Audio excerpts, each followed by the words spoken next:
नमस्कार, खबरों की खबर में आपका स्वागत है।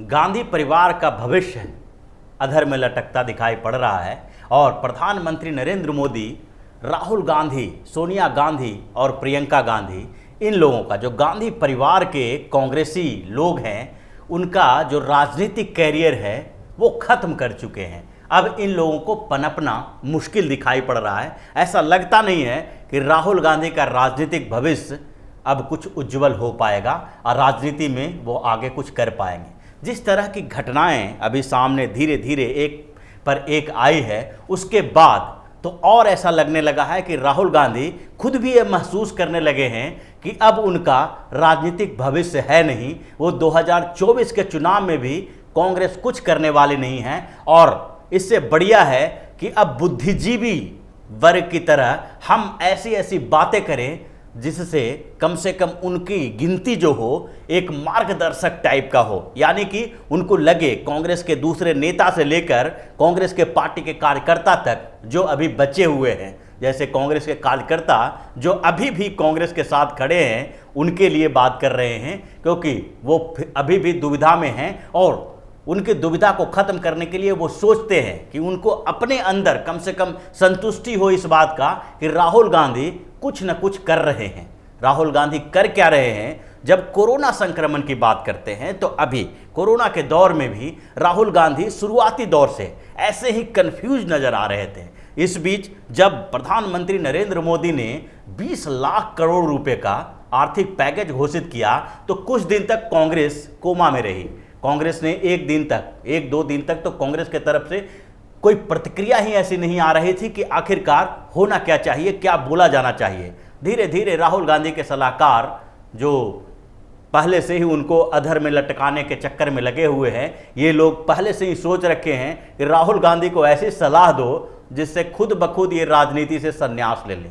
और ऐसी स्थिति में राहुल गांधी को सलाह दी गई कि अब आप फिर से सक्रिय हो जाएं और इस आर्थिक पैकेज के बारे में कुछ बोलना शुरू करें। लेकिन जब आर्थिक पैकेज के बारे में राहुल गांधी बोलते हैं तो फिर घूम फिर के वही बात आ जाती है। उन्होंने इस बीच कुछ प्रेस कॉन्फ्रेंस किए, अलग अलग स्टेज में बातचीत की और बोला कि भारी आर्थिक नुकसान होने वाला है, जो भूचाल, जो सुनामी आने वाला है अर्थव्यवस्था के सेक्टर में, वो अभी बाकी है।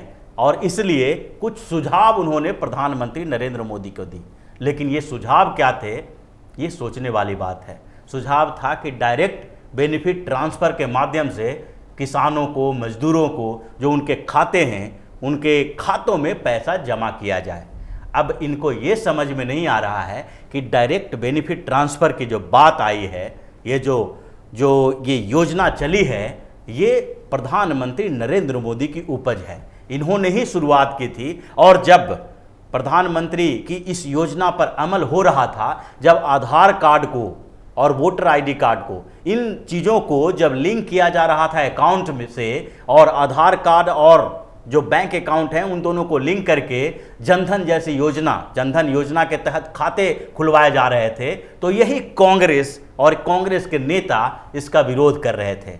इनका मानना था कि इससे आधार कार्ड और अकाउंट को जो लिंक किया जा रहा है, इससे परेशानियां उत्पन्न हो जाएगी और जनधन योजना के तहत जो खाते खुलवाए जा रहे हैं वो बोकस हैं, उनसे कोई फ़ायदा नहीं है, क्योंकि जो लोग खाते खुलवा रहे हैं उनके पास पैसा ही नहीं है तो जमा कहाँ से करेंगे।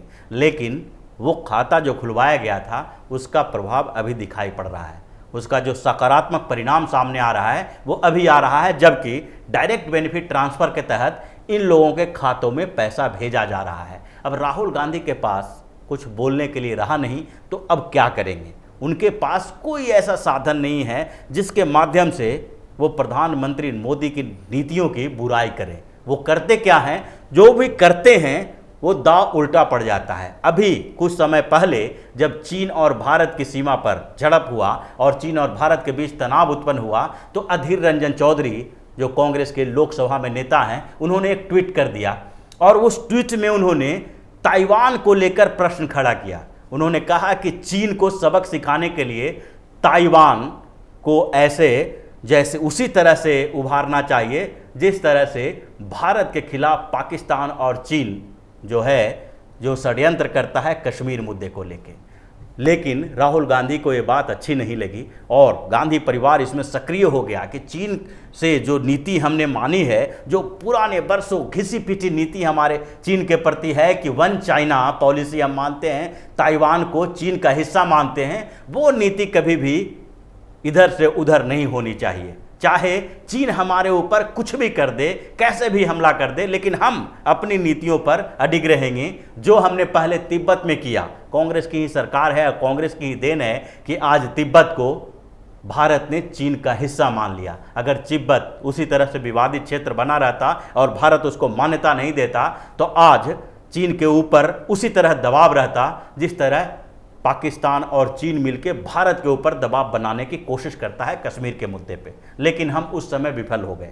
अब जो स्थिति है वही स्थिति है कि राहुल गांधी, सोनिया गांधी के दबाव में आके अधीर रंजन चौधरी को वो ट्वीट वापस लेना पड़ा और उसको व्यक्तिगत विचार बता दिया गया। इस बीच जो कोरोना के समय उनकी राजनीति है जो और धीरे धीरे भोथरी होती जा रही है, धार खत्म होती जा रही है और इन लोगों के पास कोई भी ऐसा मुद्दा नहीं बचा जिसके आधार पर आगे जो लोकसभा का चुनाव होने वाला है 2024 में या फिर अलग अलग राज्यों में विधानसभा का जो चुनाव होने वाला है उसमें कांग्रेस की स्थिति कुछ भी बेहतर हो सके। एक एक चुनाव की अगर बात करें कि राहुल गांधी का जो भविष्य है वो किस तरह से अधर में लटकता जा रहा है। जैसे पिछले लोकसभा चुनाव के समय में भी राहुल गांधी को मजबूरी में अपनी वो गढ़ को छोड़ के केरल की तरफ लौटना पड़ा, यानी कि अमेठी से चुनाव लड़ने की जो उनकी स्थिति थी कि लगता था कि अमेठी से उनको कोई नहीं हरा सकता है, वहाँ पर से वो केरल गए वायनाड से चुनाव लड़ने के लिए। दोनों जगह चुनाव लड़ने का मतलब यही था कि उनको पूरा विश्वास नहीं था कि यहाँ पर चुनाव जीत पाएंगे और जो उनका अनुमान था वही हुआ, वहाँ से चुनाव हार गए और वायनाड से ही वो जीत पाए। तो अब जो केरल की स्थिति है वहाँ भी राहुल गांधी ने ऐसी स्थिति बना दी है कि अगले साल जो 11-12 महीने के बाद केरल के विधानसभा का जो चुनाव होने वाला है वहाँ पर राहुल गांधी की नीतियों से केरल के कांग्रेस में ही विद्रोह पैदा हो गया है। राहुल गांधी अभी केरल का जो मॉडल है कोरोना वायरस से लड़ने का उसको अप्रिसिएट कर रहे हैं। पिनराई विजयन के मॉडल को दूसरे जगह पर अपनाने की बात कर रहे हैं। वो जब अलग अलग जगहों पर बात करते हैं कोरोना संक्रमण से जंग में जो किस तरह से हम जीत सकते हैं और कोरोना पर किस तरह से काबू पा सकते हैं, तो उसमें वो जो मॉडल बता रहे हैं कि केरल से सबक लेना चाहिए और केरल की तरह ही हमें कोरोना के से जंग में काम करना चाहिए आगे। लेकिन ये समझ लीजिए कि कांग्रेस के जो दूसरे प्रदेश हैं और वहाँ के जो मुख्यमंत्री हैं कांग्रेसी प्रदेश के, वो राहुल गांधी से इस बात को लेकर चिढ़ गए हैं।